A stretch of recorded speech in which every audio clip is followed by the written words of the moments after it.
முதலமைச்சரும் அதிமுகவின் பொதுச் செயலாளருமான அம்மையார் ஜெயலலிதா அவர்களின் 78வது பிறந்தநாள் விழாவினை முன்னிட்டு அதிமுக சார்பில் வெகு விமர்சையாக நடத்தப்பட்டது.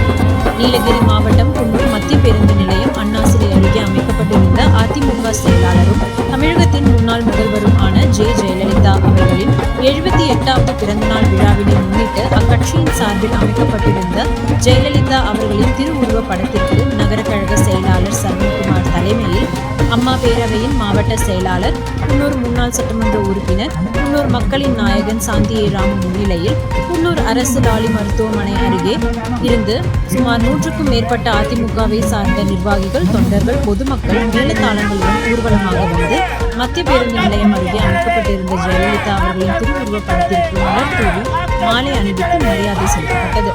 அதனைத் தொடர்ந்து மதியம் 12 மணி அளவில் பொதுமக்களுக்கு சிறப்பான அன்னதானமும், ஏழை எளிய மக்களுக்கு டோக்கன் வாரியாக நலத்திட்ட உதவிகள் வழங்கப்பட்டது. இந்நிகழ்ச்சியில் அவைத் தலைவர் தாமணி, மாநில விவசாய பிரிவு துணை அமைப்பாளர் ஜெயராம், அவைத் தலைவர் நிர்மல்சன், முன்னாள் வார்டு உறுப்பினர் மணிகண்டன், SSB முபாரக், நகரமன்ற உறுப்பினர் குருமூர்த்தி, உமாராணி மற்றும் ஜெகதீஷ் ஜானி மற்றும் கழக நிர்வாகிகள், தொண்டர்கள் கலந்து கொண்டு மரியாதை செலுத்தினர்.